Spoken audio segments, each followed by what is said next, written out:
recording is on. Bonsoir tout le monde et bienvenue dans cette dernière séance de l'année 2021.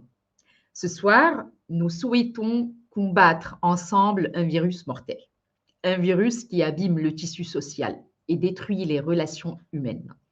Nous devons alors adopter les gestes barrières pour l'empêcher de nous contaminer. La discrimination, un acte dont tout le monde peut être victime.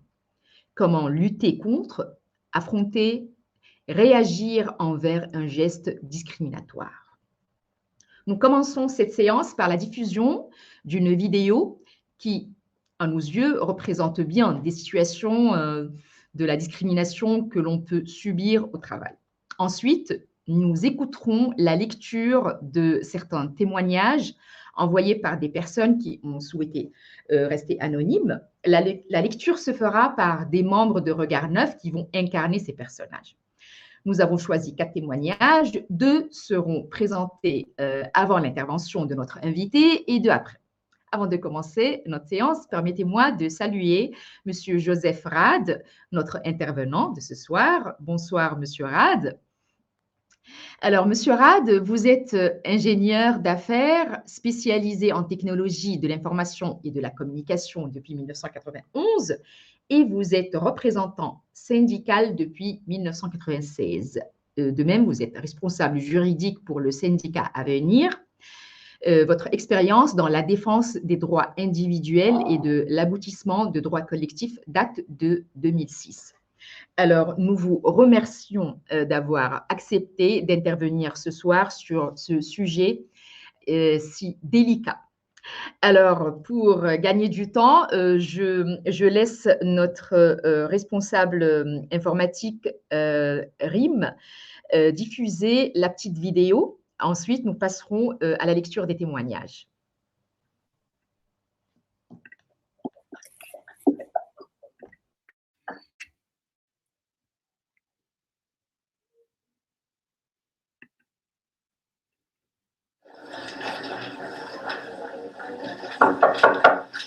Oh, hi. Yeah, no, just do me some good old yoga. I didn't know you were into yoga. Oh, yeah, I've been doing it for years. Should I come back later? Yeah, I'll email you. Namaste. Yeah. Yeah, we're so excited. We just painted the nursery. It's not long. Oh, Sal, could you send me those amended documents as soon as you can, please? Long now until the birth. So come out, baby. We want to meet you.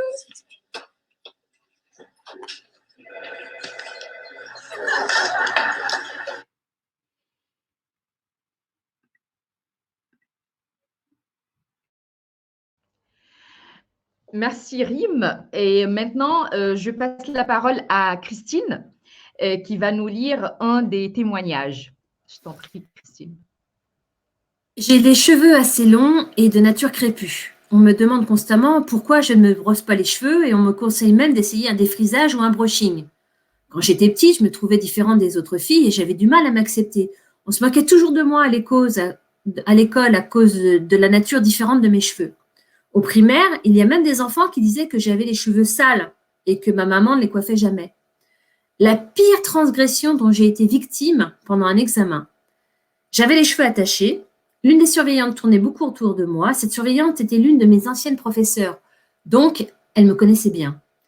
Cela a duré quelque temps avant qu'elle ne m'accuse de tricher. J'ai nié.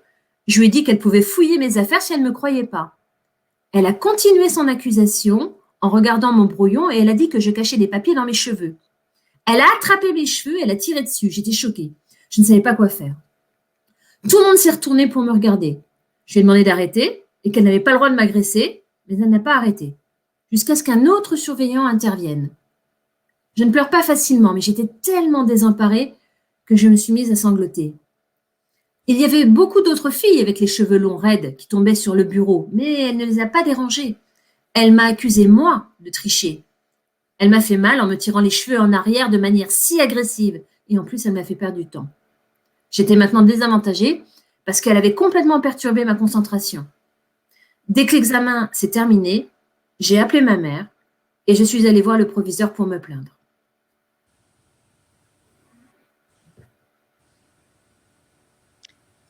Donc, je passe au deuxième témoignage. L'une des nombreuses rencontres où je me suis sentie victime de discrimination a eu lieu lorsque je me suis inscrit à une activité extrascolaire. La personne en charge faisait l'appel. Lorsqu'elle est arrivée à mon prénom, elle avait du mal à le prononcer. J'ai dit que j'étais présent et j'ai proposé mon aide en disant c'est comme ça que mon prénom se prononce, prénom d'origine chinoise. La personne a poussé un grand soupir agacé et a dit « Je n'ai pas toute la journée non plus. Vous choisissez toujours les noms les plus bizarres. Tu t'es reconnu, allez hop, personne suivante. » Merci Imen, merci Christine. Nous avons encore 2 témoignages alors je laisse mes amis lire après l'intervention de Monsieur Rad. Monsieur Rad, je vous passe la parole. Permettez-moi d'abord de vous remercier pour votre invitation et pour l'excellent travail que vous faites et pour la qualité de vos publications. Donc, mon intervention, elle est simple, puisqu'elle s'adresse à un public large et pour, je dirais, donner un point de vue, une vision sur un sujet à travers une expérience, on va dire, d'une vingtaine d'années de défense des intérêts collectifs et individuels en milieu professionnel, ce qui a permis, si vous voulez, de traiter des situations de discrimination. Donc, je vais commencer par dire comment analyser une situation, comment prouver que c'est une discrimination. Donc, il s'agit tout d'abord de regarder ce que la législation entend par discrimination. C'est le code pénal qui définit ce qui est une discrimination et les motifs prohibés. Donc, une discrimination selon le code pénal, donc c'est un délit, est une distinction opérée entre les personnes physiques, mais également entre les personnes morales. Donc, il y a 2 points importants, distinction et entre les personnes. Les motifs prohibés sont cités dans le code pénal, donc en dehors de ces motifs prohibés, ce n'est pas une discrimination. Par contre, il faut savoir que le code du travail a élargi légèrement les motifs prohibés cités dans le code pénal. Donc, dans le code pénal, on va parler de l'origine comme motif prohibé, du sexe, de la situation de famille, de la grossesse, de l'apparence physique, de la particulière vulnérabilité résultant de la situation économique. Ça, c'est un motif de discrimination. Il y a une notion, etc., etc. Il y a une notion aussi d'apparente ou connue. C'est-à-dire que le motif prohibé peut être apparent ou il peut être connu. Également, dans la discrimination, il faudrait aussi distinguer lorsqu'elle est volontaire, lorsqu'elle est involontaire, lorsqu'elle est directe ou lorsqu'elle est indirecte. Juste pour vous attirer l'attention sur le fait que même une discrimination involontaire est une discrimination quand même et elle est sanctionnée comme telle. Bien entendu, lorsqu'on sent qu'une discrimination est involontaire, on va commencer par demander à la personne de changer sa manière de faire et éviter ainsi les conséquences de la discrimination. Et c'est à ce moment-là qu'on va savoir si volontairement ou involontairement il va continuer. Mais une discrimination peut être involontaire. Elle peut également être indirecte. Indirecte, ça veut dire que en choisissant un critère qui a priori est anodin, il s'avère que statistiquement, en appliquant ce critère, on voit qu'une personne a écarté toutes les femmes. Il devient un critère prohibé. Même si le critère est anodin, ben, il peut devenir un critère prohibé. Si, par exemple, dans un environnement, quelqu'un, pour écarter toutes les femmes, il va exiger une présence le mercredi d'une manière impérative, alors qu'il n'y a aucune obligation pour le travail à effectuer d'être présent le mercredi, et qui sait pertinemment que la majorité des femmes, par exemple, dans l'entreprise ou ailleurs, ben, elles sont parfois, entre guillemets, au 4/5e, donc à temps partiel, et qu'elles ne sont pas présentes le mercredi. Donc, si vous voulez, quel que soit le motif prohibé dans le code du travail ou dans le code pénal, une discrimination peut être directe ou indirecte.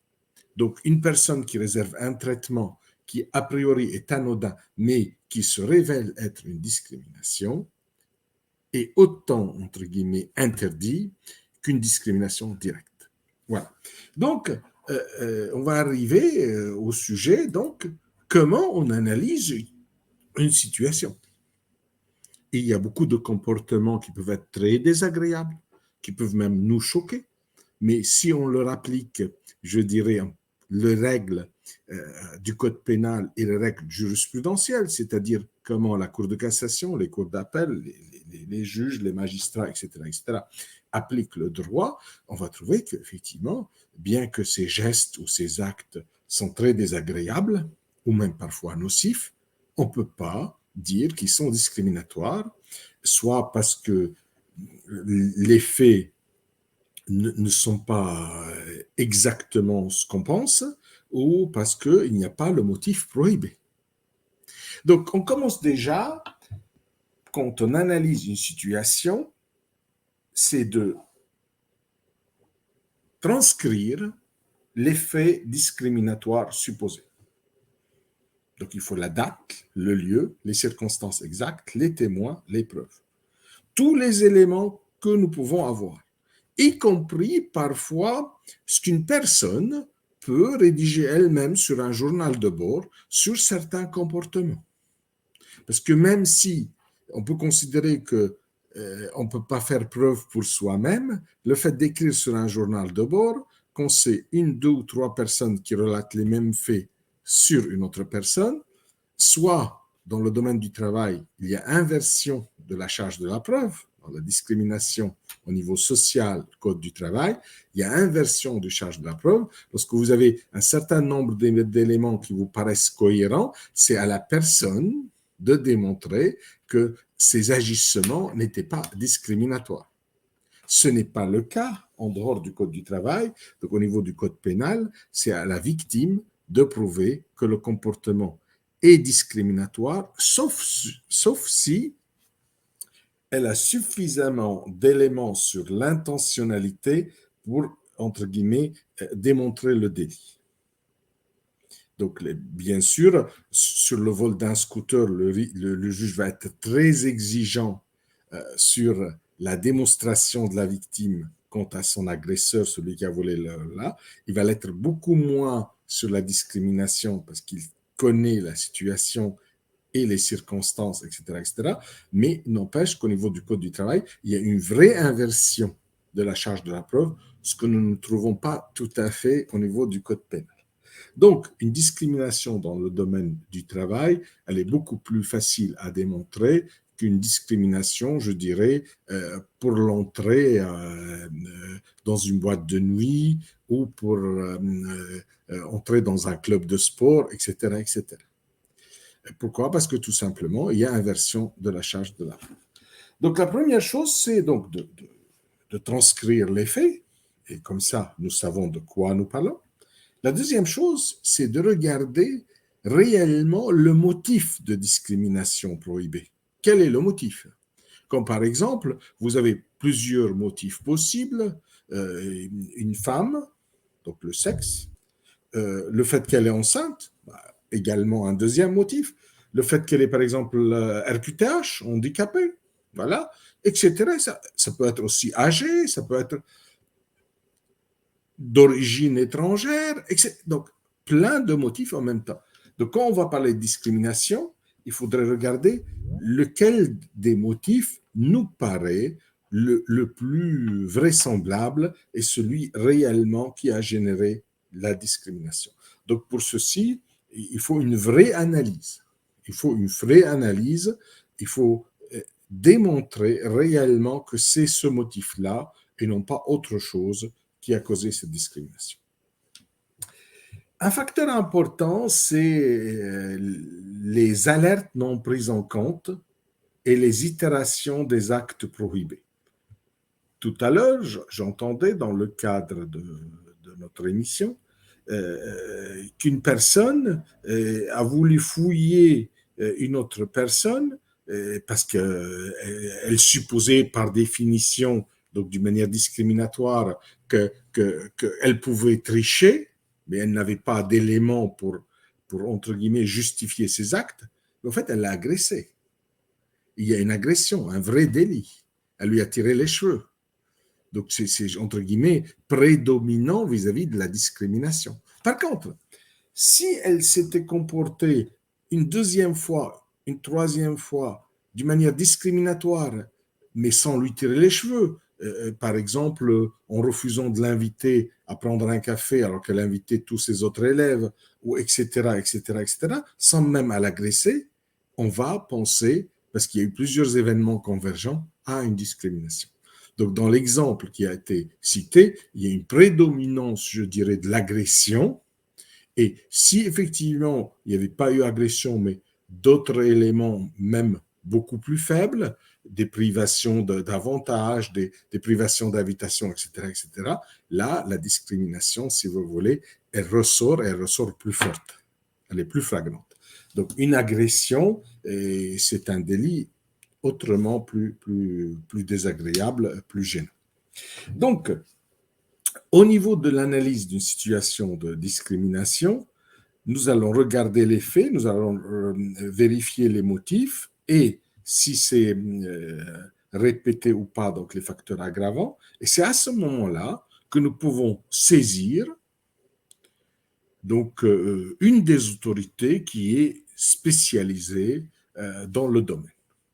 Donc, dans une discrimination, la loi a créé le défenseur des droits, qui, lui, est le spécialiste du sujet de la discrimination. Et le défenseur des droits a une série d'arsenals législatifs et réglementaires qui lui permet de faire plein de choses.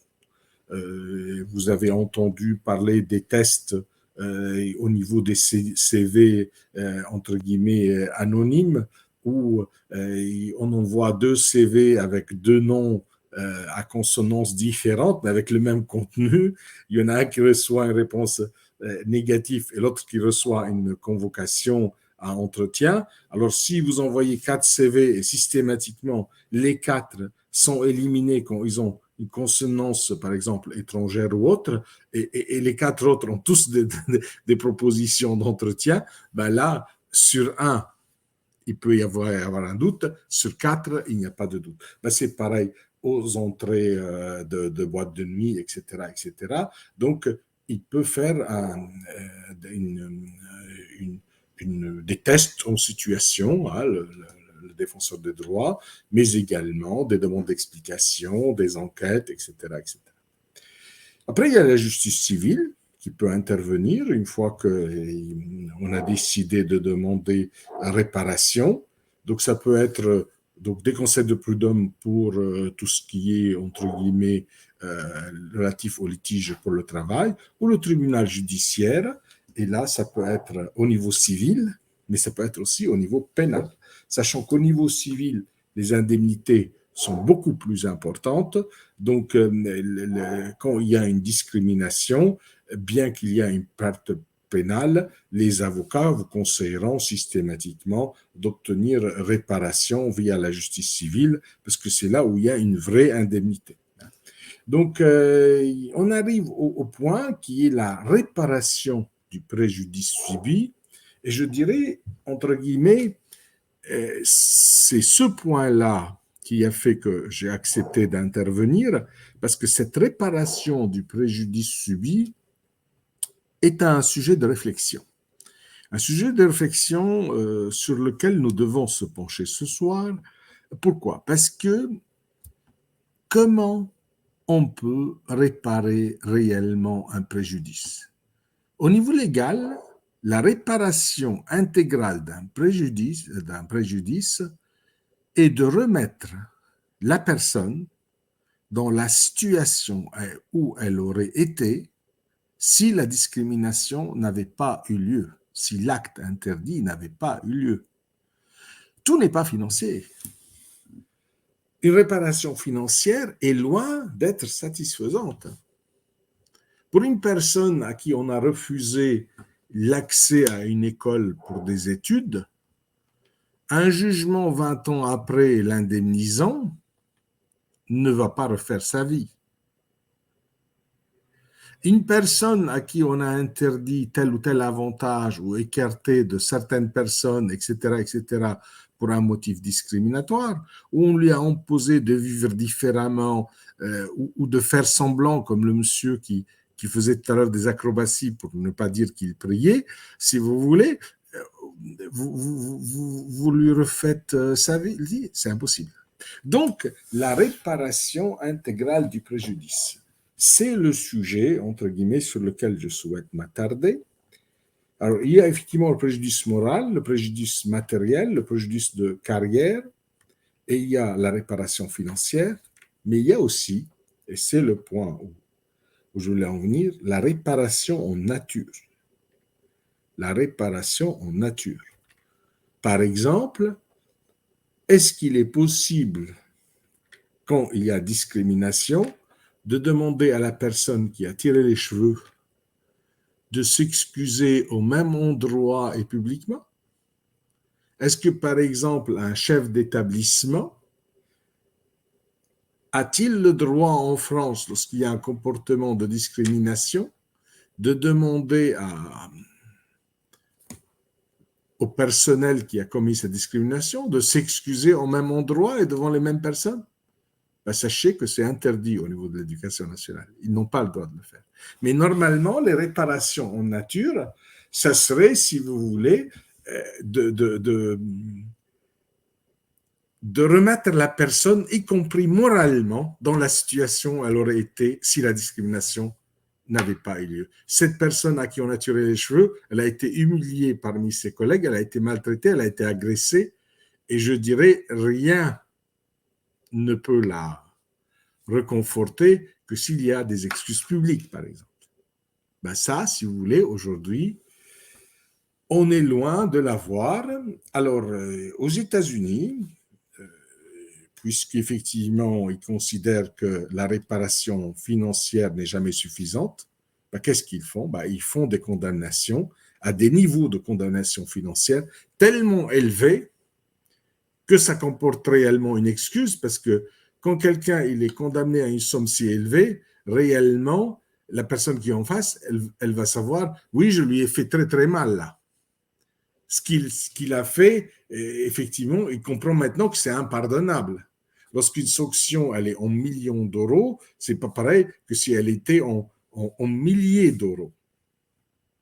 En France, pour les mêmes comportements dans certaines affaires, si vous voulez, qui sont passées dans la presse, l'indemnité, elle est divisée par 100 ou 200.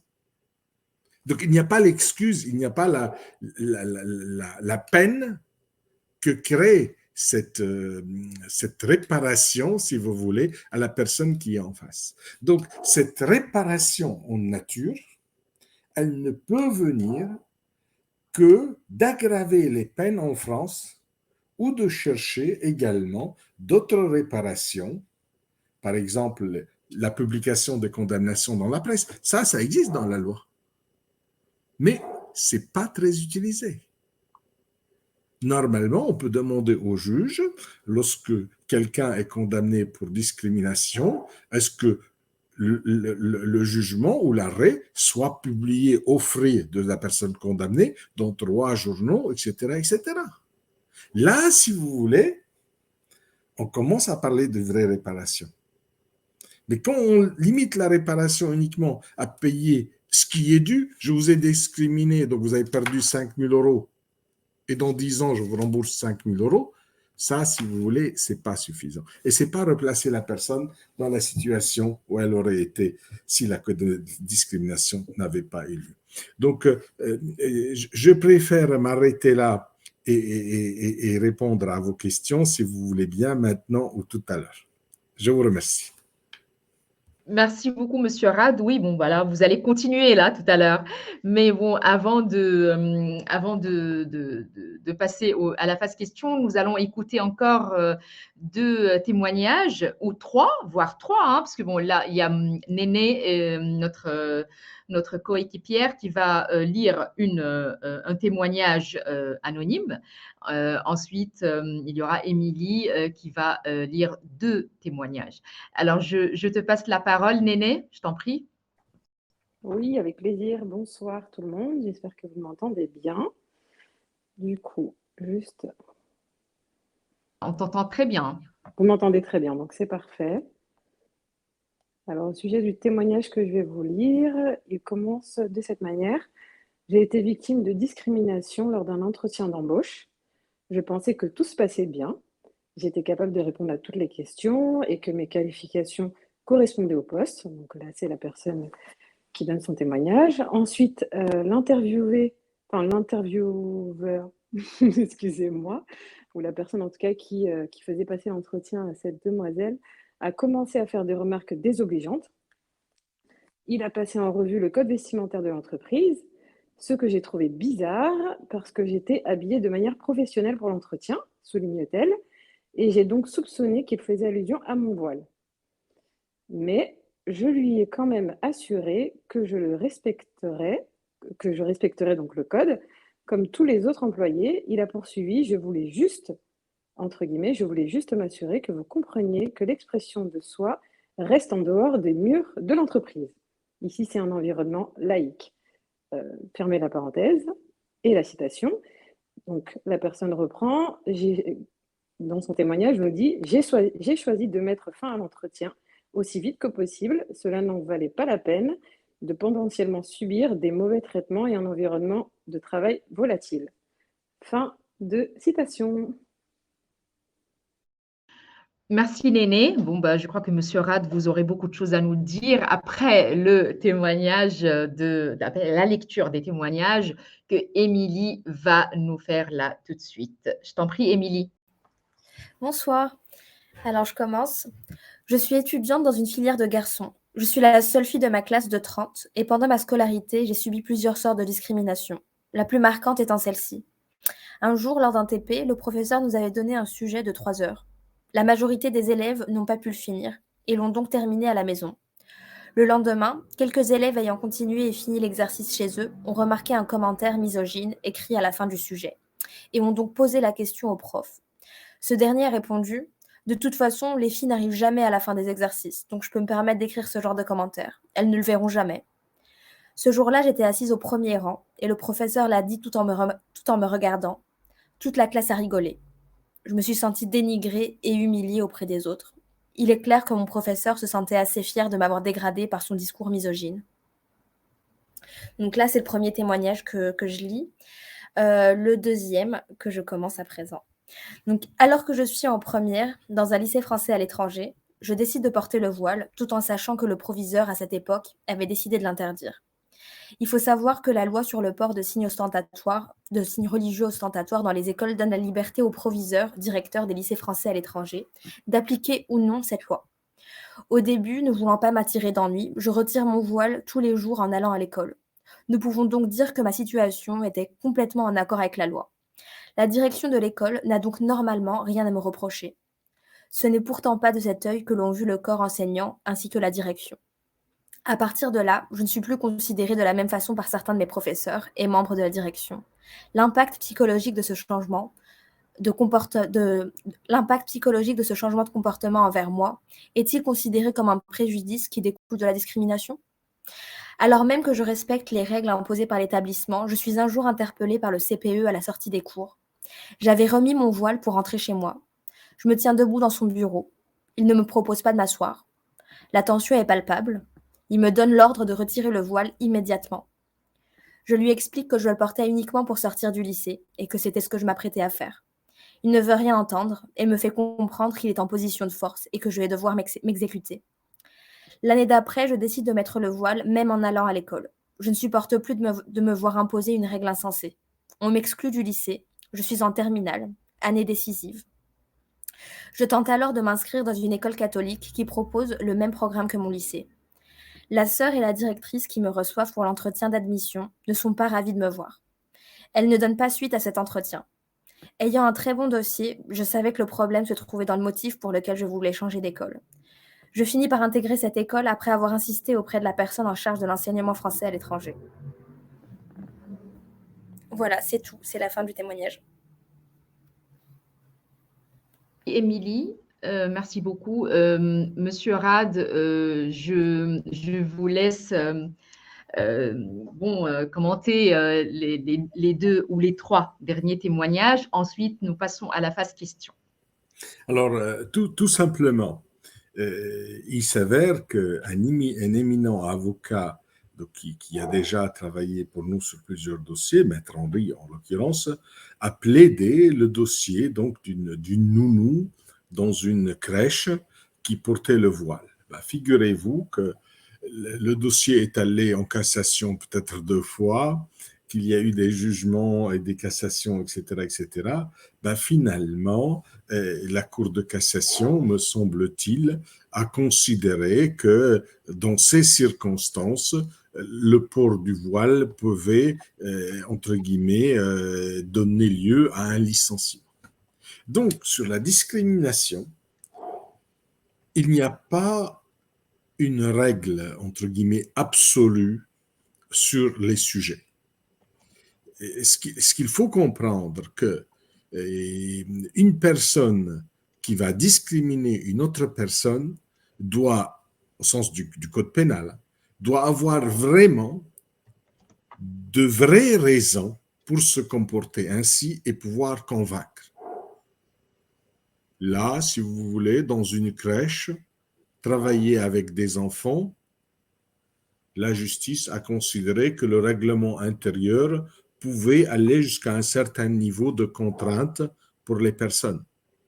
Est-ce qu'ils auraient appliqué la même chose, par exemple, si on était dans un EHPAD? Bien entendu que non. Bien entendu que non. Donc, la discrimination est quelque chose qui correspond à des règles que la justice, entre guillemets, a mis en place pour le confort et pour le respect des valeurs républicaines, liberté, égalité, fraternité. Donc, les personnes doivent rester libres de s'habiller comme ils s'entendent. Tout le monde doit être traité au même niveau d'égalité, et c'est là où, effectivement, on n'accepterait pas que, par exemple, des enfants soient impressionnés d'une manière ou d'une autre, mais on ne peut pas utiliser ce motif à tous les coups. Donc, il faut nuancer, et je dirais, la personne qui a fait cet entretien d'embauche et qui a dit c'est un environnement potentiellement discriminatoire, je préfère ne pas travailler dans cet environnement-là, c'est une première attitude. Mais ça ne veut pas dire que cette personne n'a pas le droit d'aller sur un site Internet avec les réseaux sociaux et d'inscrire entretien d'embauche dans telle entreprise. Il me semble que toutes les remarques que j'ai pu avoir présument une potentielle discrimination. Et quand il y a 3 ou 4 témoignages, effectivement, il peut y avoir des associations qui vont aller chercher plus loin si dans cette entreprise, il n'y a pas un comportement discriminatoire. Donc, une victime d'une discrimination, quand bien même, je dirais, elle ne va pas jusqu'au bout, jusqu'à, entre guillemets, pourchasser la discrimination, elle peut, à travers les réseaux sociaux, apporter son témoignage en le renforçant ou pas. Elle n'est pas obligée, si vous voulez, de s'exposer. Mais en apportant son témoignage, immédiatement, l'acte n'est pas oublié. L'acte, il est inscrit et ça permet, si vous voulez, entre guillemets, quand il y a répétition, d'agir. Il est clair qu'un mauvais comportement à un instant T de quelqu'un qui a fait une mauvaise blague parce qu'il n'a pas su de quoi il parlait est possible. Mais quand la blague se répète 3 fois auprès de 3 personnes différentes et dans des circonstances différentes, il y a potentiellement un vrai délit. Donc c'est là, si vous voulez, où il faut voir que il n'y a pas une volonté, je dirais, de faire gagner certaines idées par rapport à d'autres, mais il y a une vraie volonté d'interdire la discrimination dans son sens d'exclusion, de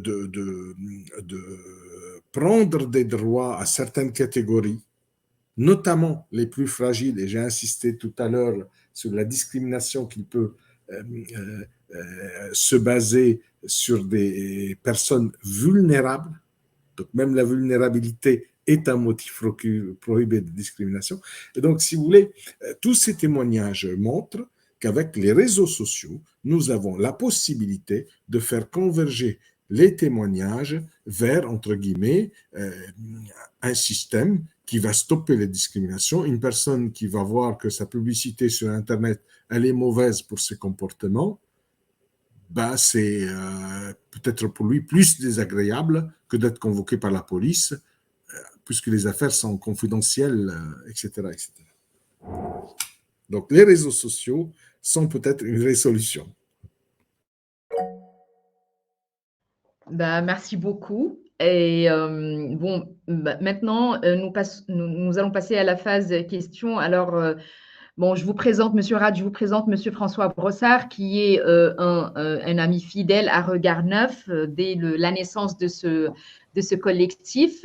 Monsieur Brossard, je vous laisse poser votre question en direct à Monsieur Rad. Je vous en prie. Oui, bonsoir et merci à Monsieur Rad pour cette présentation. J'ai beaucoup apprécié notamment le fait qu'il tout de suite remette les choses dans le cadre de la loi, de la justice, du code pénal, parce que c'est vrai qu'on entend beaucoup parler de discrimination, mais la discrimination, au sens large, c'est toutes les injustices, finalement. Et après, la loi, elle regarde des situations particulières, des critères particuliers, comme M. Rad l'a tout à fait expliqué, et donc elle se base sur des faits. Hein. Donc, moi, je pense que ce qui est difficile en la matière, c'est de faire la part des choses entre le concept de discrimination et ce qui caractérise un délit. Hein. Et donc là, on a eu quelques lectures de témoignages, c'était très, très intéressant. J'aurais juste une remarque sur les réseaux sociaux. Je pense que les réseaux sociaux peuvent être intéressants en la matière pour limiter justement l'expression ou la réalisation d'actes discriminatoires, mais le problème, le revers, c'est qu'ils peuvent exactement avoir un effet négatif, néfaste, parce que les réseaux sociaux ne laissent pas la place en fait à un examen souvent raisonné, apaisé, et souvent on part souvent dans de l'invective, des impressions, du subjectif, lorsque la loi, elle, regarde plutôt. Ah, j'ai une coupure d'électricité chez moi, mais là, je suis sur batterie. On vous voit quand même. Ça va. Donc, voilà. Donc, la loi, elle regarde les choses de manière objective. Donc, encore une fois, merci, Monsieur Rad, de l'avoir souligné. Après, sur le lycée français à l'étranger, qui a été le cas qui a été mentionné, je voudrais juste préciser quelque chose. Les lycées français à l'étranger, pour la plupart, ne sont pas des services publics français. Ce sont souvent des associations de droit étranger sur lesquelles s'appuie le réseau culturel français à l'étranger pour créer un lycée français. Et donc, les lois qui valent en France dans les établissements publics sur le port de signes religieux n'ont aucune applicabilité dans des pays étrangers, parce que dans ces pays-là, c'est le droit local qui s'applique. Vous voyez ? Donc, quand on parle lycée français, attention, il y a lycée public français, il y a aussi des lycées privés français en France, mais il faut les distinguer des lycées français à l'étranger. Voilà, c'était plus des remarques que des questions pour alimenter un peu le débat, et je conclurai là-dessus. Ce qui est important dans la discrimination aux yeux de la loi, c'est que ça constitue surtout une rupture d'égalité de traitement. Et c'est là que l'égalité, si vous voulez, les valeurs républicaines, c'est là où c'est grave, c'est que il y a rupture d'égalité. Et pour moi, c'est ça le cœur de la discrimination. Après, le reste, c'est de l'incivilité, des remarques blessantes, des choses que l'éducation doit pouvoir corriger. Merci beaucoup, Monsieur Brossard. Merci. Merci à vous. Alors, j'ai le droit à une question, moi aussi. Bon, alors je vais vous raconter vite fait une anecdote et je termine avec ma question. Vu que je suis conseillère académique, alors je gère les dossiers des étudiants étrangers d'un pays arabe. Je travaille pour une ambassade arabe. Et bon, un jour, il y a eu un problème avec une étudiante pendant les examens de la fin d'année. Elle était voilée et bon, à l'université, on n'a jamais interdit le voile pour les filles. Et j'ai beaucoup de filles qui sont voilées qui n'ont jamais eu de problème à cause de leur foulard. Par contre, là, cette fille, le jour de l'examen, le surveillant qui était un des enseignants, du corps enseignant, il lui a dit que bon, il a accusé de cacher comment on l'appelle, un AirPod dans ses oreilles pour tricher. Et elle lui a dit non, j'ai rien. Alors, il a enlevé le foulard pour vérifier si elle a un AirPod ou non. Oreillette. Une oreillette, voilà. AirPod, voilà. Voilà. Alors, il a tiré son foulard pour. Alors là, ses cheveux se sont découverts. Elle était en larmes et elle m'a appelé tout de suite, vu que je suis son advisor, sa conseillère académique. Elle m'a appelé juste à la fin de l'examen en larmes. Elle m'a raconté l'histoire et bon, vite, moi, j'ai préparé un rapport et nous avons contacté l'ambassadeur et nous avons envoyé un rapport au président de l'université.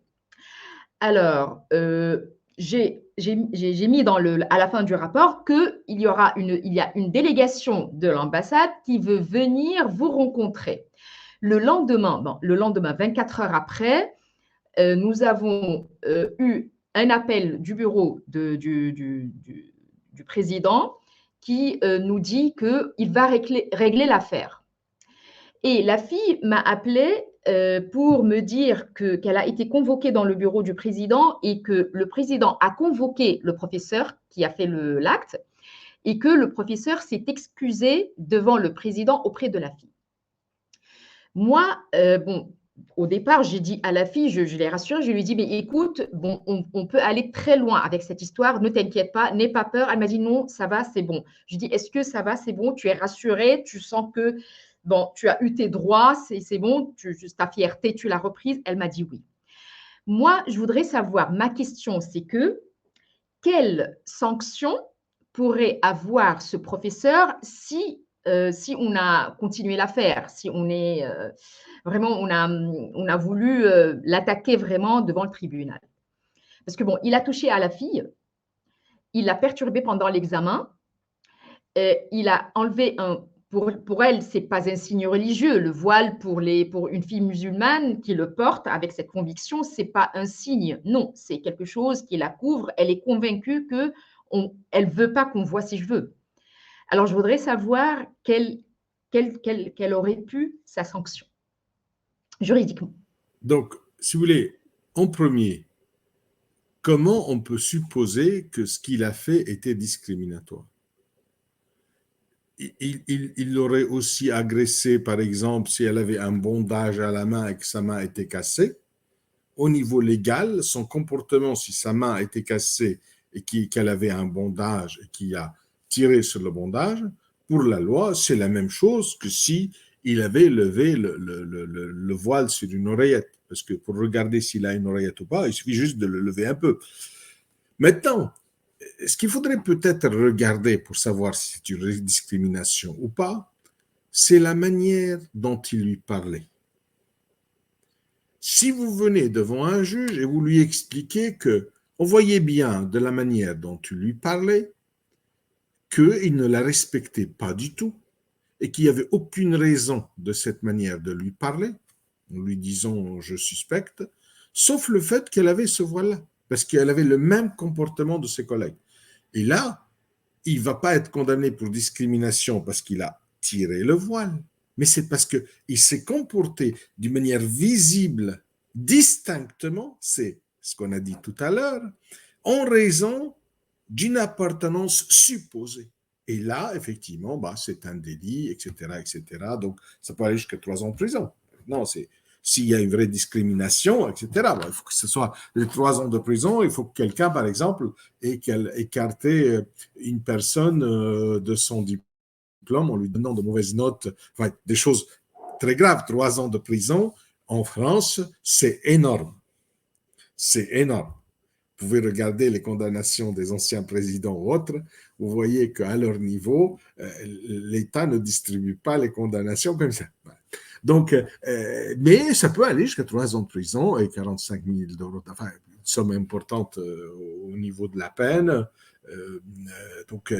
Mais aujourd'hui, est-ce que c'était une vraie discrimination ou est-ce que c'était plutôt un surveillant qui n'a pas respecté les consignes, quand il suspecte qu'il y a triche, on n'agresse pas les personnes, il y a des règles. À la limite, il peut lui dire « Madame, pouvez-vous me montrer si vous avez un AirPod aux oreilles ou pas ?» Si elle pouvait dire « Non, je ne peux pas vous montrer », il aurait appelé une surveillante ou autre. Il y a des règles.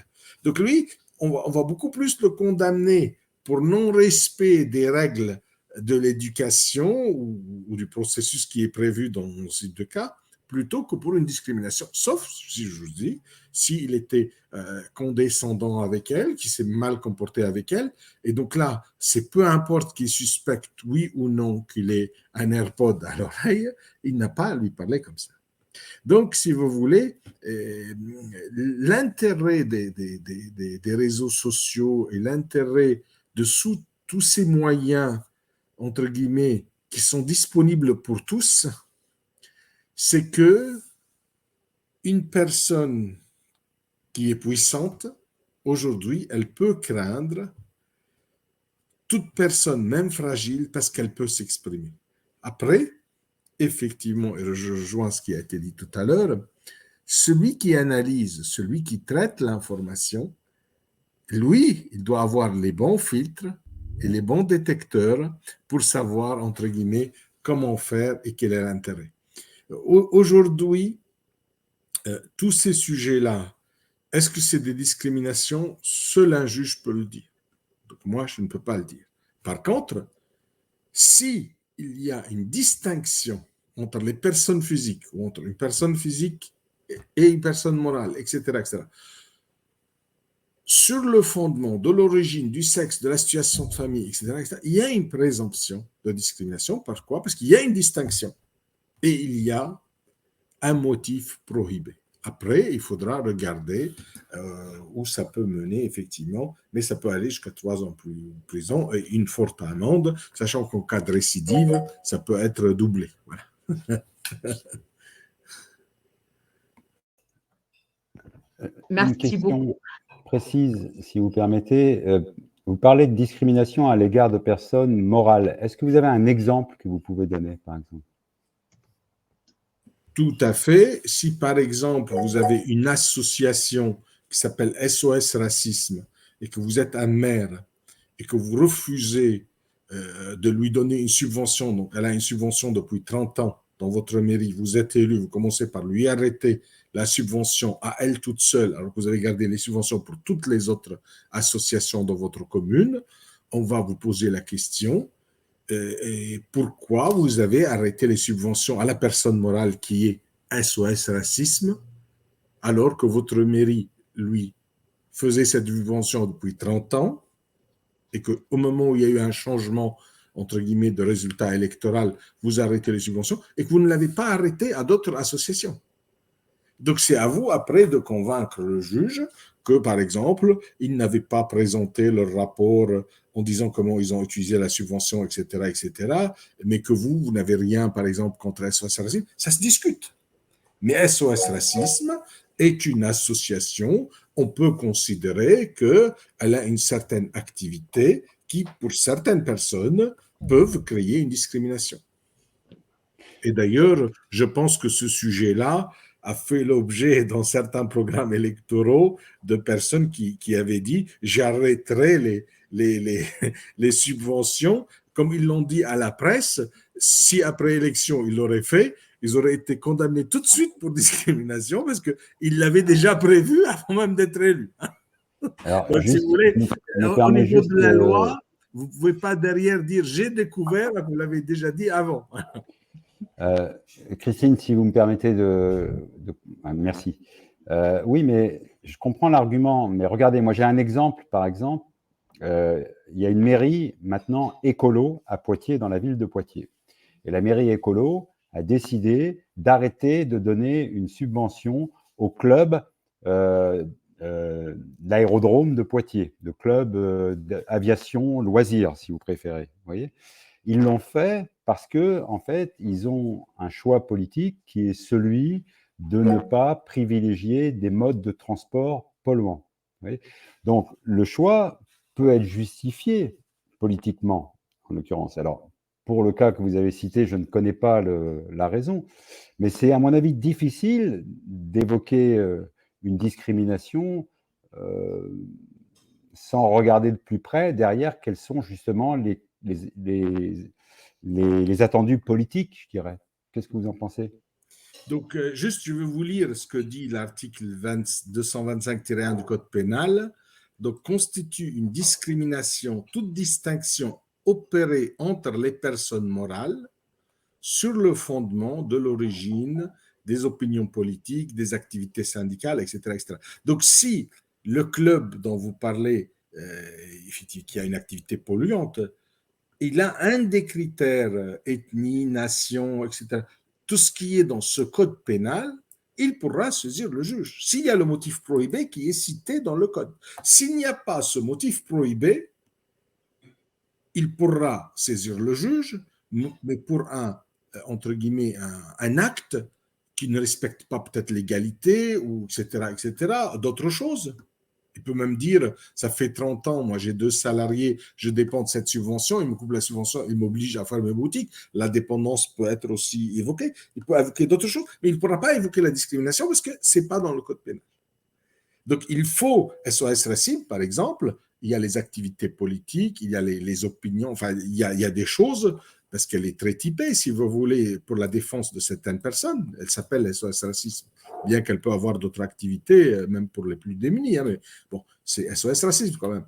Donc il est clair qu'elle est contre le racisme. Donc si effectivement quelqu'un ne la subventionne pas pour ce fait-là, ben, on peut considérer qu'il entre dans cette catégorie. Il faut que le motif prohibé soit cité dans le code pénal. Donc, soit il est cité et on peut étudier le sujet, soit ce n'est pas cité, on ne pourra pas dire que c'est une discrimination. Aussi simple que ça, si vous voulez. Maintenant, il y a d'autres règles pour dire qu'on n'est pas content d'une décision prise et qu'on demande à la justice ou même à la médiation, etc., de régler le problème. Il n'y a pas que la discrimination qui est interdite, il y a plein d'autres sujets qui sont interdits.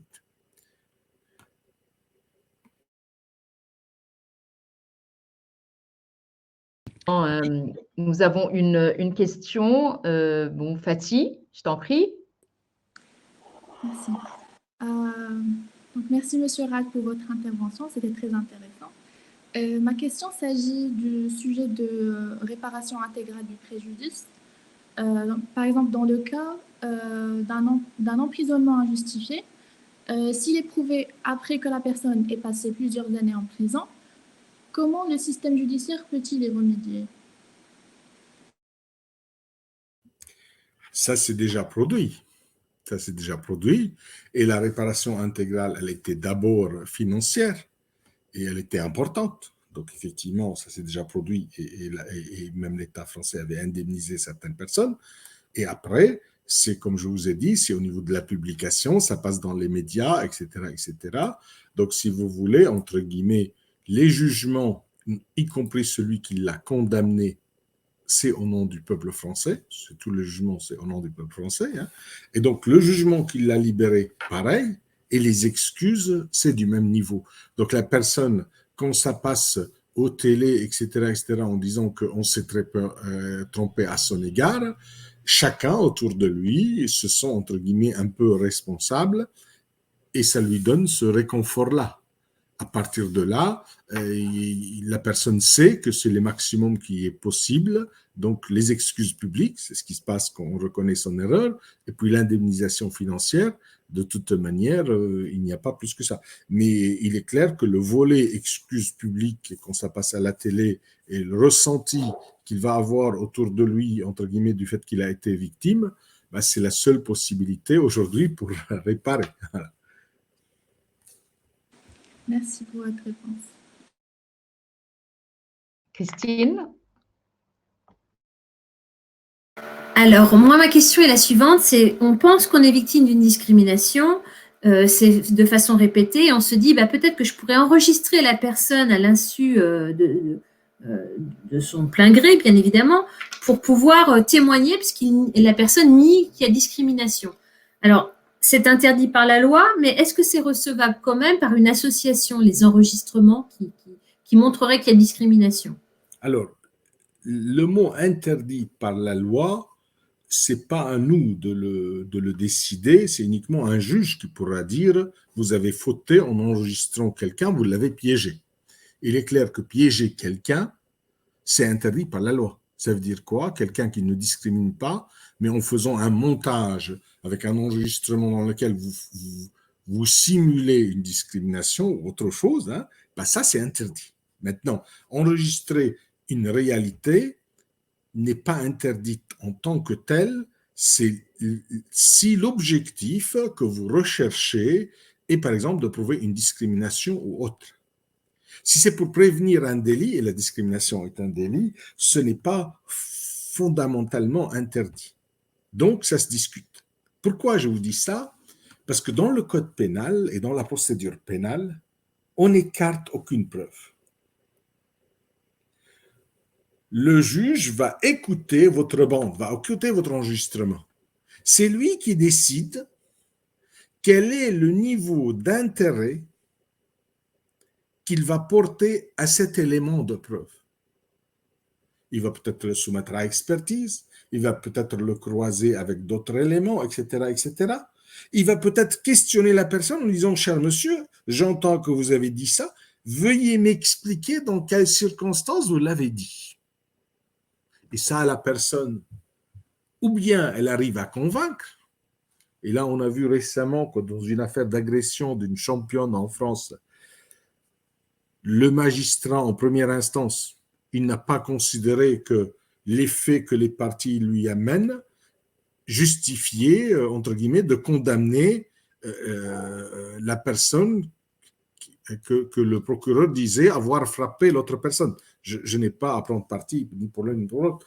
Donc vous voyez, le juge, il décide. Il décide, mais il prend tous les éléments, y compris les enregistrements. Et en matière de discrimination et de tout délit, pour prévenir tout délit, tout élément de preuve est légitime si derrière, la personne ne va pas prendre cet enregistrement et aller mettre sur YouTube en disant telle personne m'a discriminé.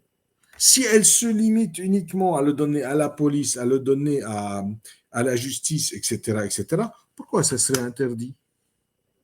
Ça ne serait pas interdit. Et il y a beaucoup de jugements pénaux dans lesquels des preuves, entre guillemets, obtenues d'une manière ou d'une autre ont été admis.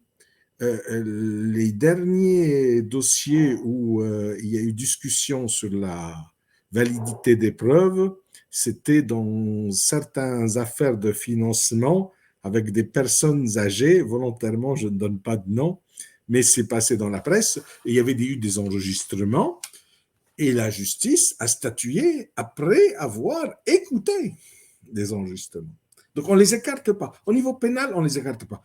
Dans un procès civil pour discrimination, le juge peut décider de les écarter.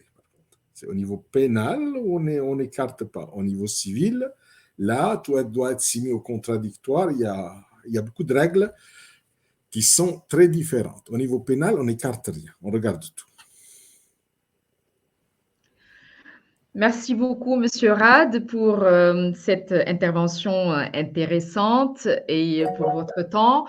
Merci, Monsieur Bronsard. Merci à toute l'équipe. Et pour la fin de notre séance, Je tiens à vous souhaiter de très belles fêtes de fin d'année. Notre prochain rendez-vous aura lieu l'année prochaine, que nous accueillons avec beaucoup d'espoir. Nous allons vivre dans cette année en amour, en paix et avec zéro discrimination.